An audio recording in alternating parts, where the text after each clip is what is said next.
as well as our normal going out to the events and extracting the signal from the noise. I'm John Furrier, and joining me with Jeff Frick, General Manager of theCUBE. Going to break down all the action. As you know, we do a lot of data science. We've been watching the grid. We've been on the treadmill all weekend, all last week, digging into the Mobile World Congress sentiment, the vibe, the direction, and trying to synthesize all the action and really kind of bring it all together for everyone here. And of course, we're doing it in Palo Alto. We're going to bring folks in from Silicon Valley that could not have made the trek to Barcelona. We're going to be talking to folks on the phone who are in Barcelona. You heard from Lynn Comp from Intel. We have Floyd coming up next, CTO at SAP. He's going to be breaking down all the action from their new cloud. And big Apple news, SAP now has a general availability of the iOS native development kit, which should change the game for SAP. There is tons of smart cities, smart stadiums, IoT, autonomous vehicles, so much going on at Mobile World Congress. We're going to break that down every day starting at 8 a.m. in studio. And of course, I want to thank Intel for headlining our sponsorship and allowing us to create this great content with some contributing support from SAP Cloud. So I want to give a big shout out to Intel. Check out their booth, check out their coverage, and check out the new SAP Cloud that's been renamed from HANA Cloud to SAP Clouds. Without their support, we wouldn't be able to bring this wall-to-wall great commentary. Jeff, so with that aside, we got 2 days. We got Laura Cooney coming in, Bob Stefanski managing this bridge between Detroit and Silicon Valley and all that great stuff. Phones are ringing off the hook here in the studio. Go tweet us, by the way, at theCUBE or at Furrier. We have Guy Churchwood coming in. We have great content all week. We got entrepreneurs coming in, Tom Joyce, CUBE alumni, who's an executive interviewing for a bunch of CEO positions.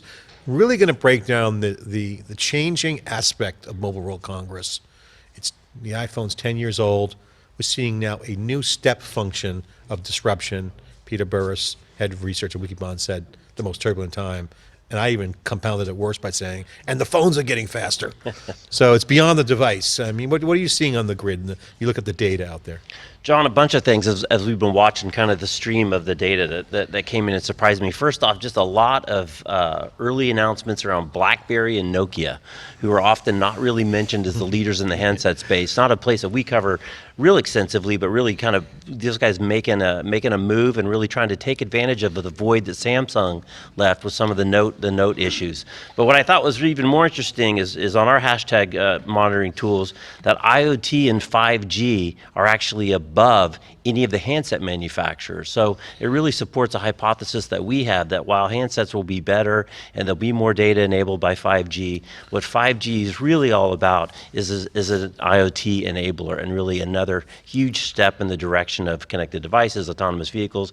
You've talked about it, we cover IoT a lot, but I thought that was pretty interesting. Well, the robo-car is also in there. That's a hashtag. Well, everybody loves the cars, right? Future. Well, it's kind of a symbol of the future of the car, which again ties it all together. Right. Well, it's the driverless race car, which is pretty interesting.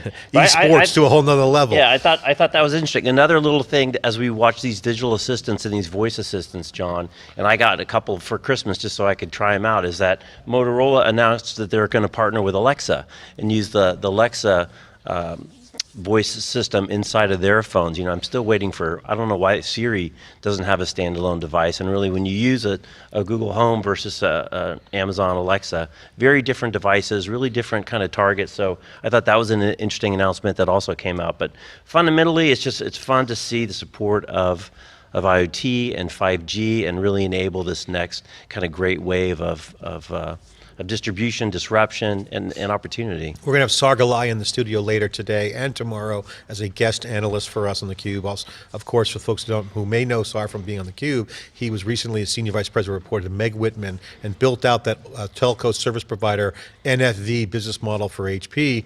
And he's been to Mobile World Congress almost every year. He didn't make it this year. He'll be coming in studio.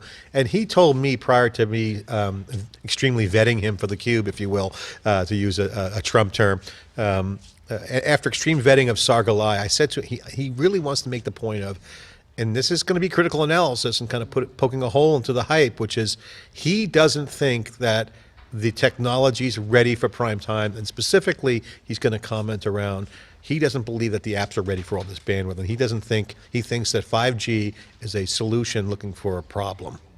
And I don't necessarily agree with him, so we have a nice commentary. So look for Sar today on theCUBE at the 11:30. He's coming on. So It's gonna be a little bit of cage match there with SAR. So Well, I always go back to the Amara's Law, which again 2 I think o'clock. is the most underrepresented and most impactful law, which is probably in the short term, in the hype cycle, 5G is probably not going to deliver on the promise up to the level of the hype. But as we find over and over with these funny things like Bluetooth, who would ever like Bluetooth would be such an integral part of so many things that we do today. I think over the long term, the midterm, I think the opportunity is giant. I mean, I think for people to understand 5G, at least the way I was described it over the weekend when I was at my lacrosse games and soccer games over the weekend, is for folks that aren't in tech, 5G is the holy grail for IoT, mobile cars, and AI. Because what 5G does, it creates that mesh of RF or RF radio frequency at a whole nother level. You look at the radios that Intel was announcing across their telco partners, and what Intel's doing really is a game changer. And we all know LTE, when the signal's low on the phone, everyone freaks out. We all know when Wi-Fi doesn't work, the world kind of comes to a crawl. I mean, just think 15 years ago, Wi-Fi wasn't even around. So now think about the impact of just what we rely on with the digital plumbing called wireless. Right. And you think about the impact of going around the fiber to the home and the cost it takes to bring fiber to the home. Lynn Comp was commenting on that. So having this massively scalable bandwidth that's a radio frequency wireless is just a game changer. And if you can do low latency, 10, 20 gig, that's all you need. Then you're going to start to see the phones change and the apps change. And as Peter Burris said, a turbulent change of value propositions will emerge. Yeah, it's funny at RSA a couple weeks back, the chatter was, the people at RSA, they don't use Wi-Fi. They rely on secure mobile networks, and so 5G is going to enable that even more. And as you said, if you can get that fast bandwidth to your phone in a safer and secure, more trusted way, what is the impacts on Wi-Fi and what we've come to expect, on our devices and the responsiveness. And all that said, there will be new devices, there will be new capabilities, and I guess the other thing is kind of funny is that, of course, the Oscars made their way up on the board. I thought that might wipe everything out after last night, but no, IoT and 5G is still above Oscars on the trending hashtag. Well, I mean, Oscars brings up, it's funny. I mean, we all watched the Oscars, the snafu. I think it was still gamed. It was some sort of ploy, but. Again, you bring up entertainment with the Oscars. You look at what Hollywood's going through, and the Hollywood Reporter had an article talking about Reed Hastings with Netflix. He talked today. Talking about 4K and really kind of higher end, video. So the entertainment business is shifting. The cord cutting is happening. We're seeing more and more what they call over the top, and this is the opportunity for the service providers, but also for the entertainment industry.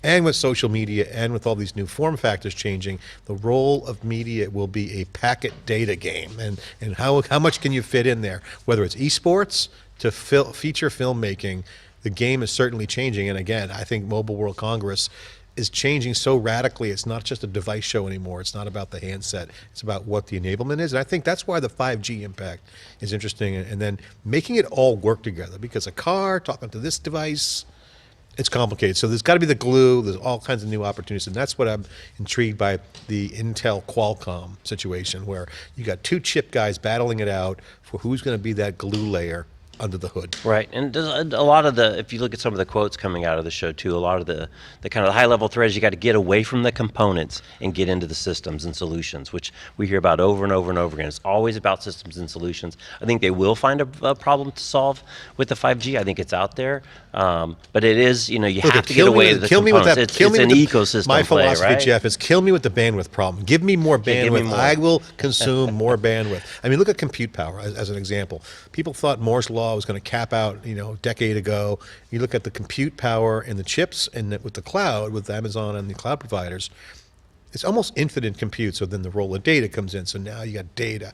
Now you got mobile. So I think give us more bandwidth. I think the apps have no problem leveling up, sucking it up. And well, that's going to be the debate with Sargalai. So like we'll the see old what he has to chip, say. right? It's the old chip, the Intel Microsoft thing, where Microsoft or Intel would come out with a faster chip than the OS. We'd eat up more of it as part of the OS, and it kept going and going. But I think we talked to a lot of VCs, John, and if you're trying to predict the future and build things for the future, you really have to plan now for almost infinite bandwidth for free, infinite storage for free, infinite compute for free. And while those curves are kind of asymptotically approaching free, they're not there yet. That is really the world in which we're heading. And how do you reshape the way you design apps, experiences, interfaces without those constraints, which before were so significant? I'm just doing a little crowd chat here. Go to crowdchat.net/MWC if you want to leave news links or check in with the folks chatting.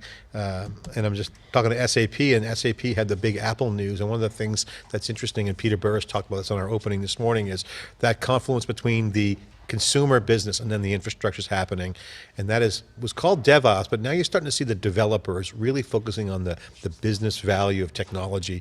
But yet it's not all developers, even though people are saying, oh, the developers are the new kingmakers.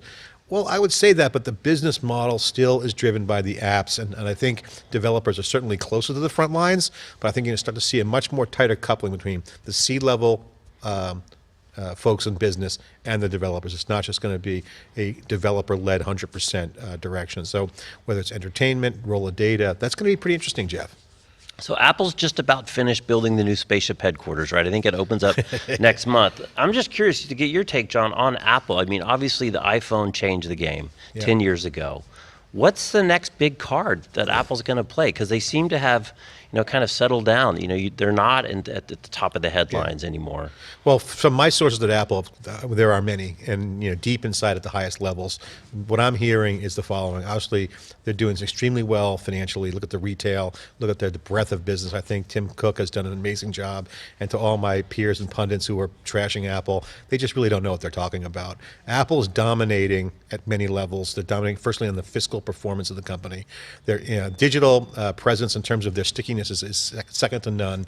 However, Apple does have to stay on their game, because you look at Huawei and all the phone guys, they are in essence copying Apple. So I think Apple is going to be very, very fine. I think where they could really double down and win on is what they did by getting out of the car business. I think that was super smart. There was a post by Autoblog this weekend saying Silicon Valley failed. I completely disagree with that statement, although in the short term it looks like on the scoreboard they're kind of tapping out, although Tesla is here, as well as a bunch of other companies.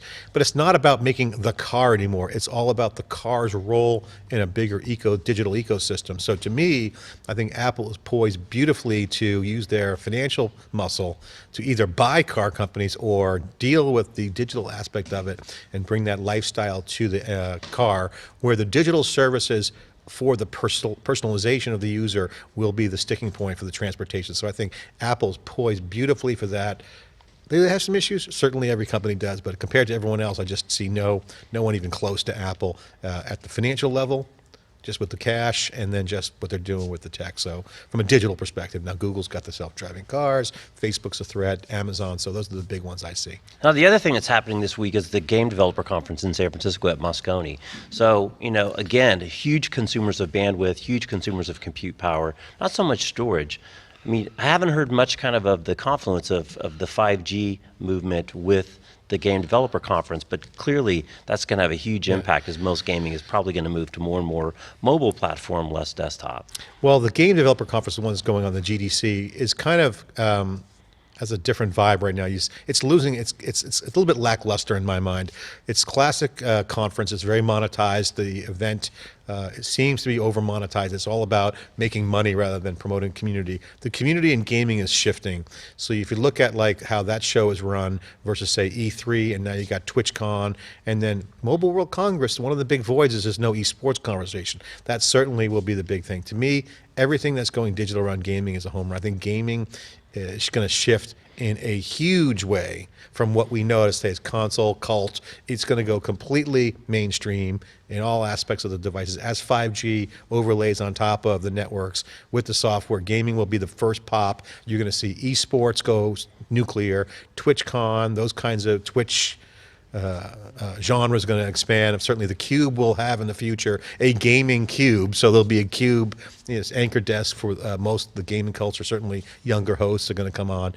We're going to be planning on that. But to me, I think the gaming thing is going to be much more lifestyle, less culty. Right. I think the Game Developer Conference it's lost its edge. Right. Well, one of the other things that comes is obviously Samsung made a huge push. They're advertising crazy last night on the Oscars with the Casey Neistat ad about the people are creating movies.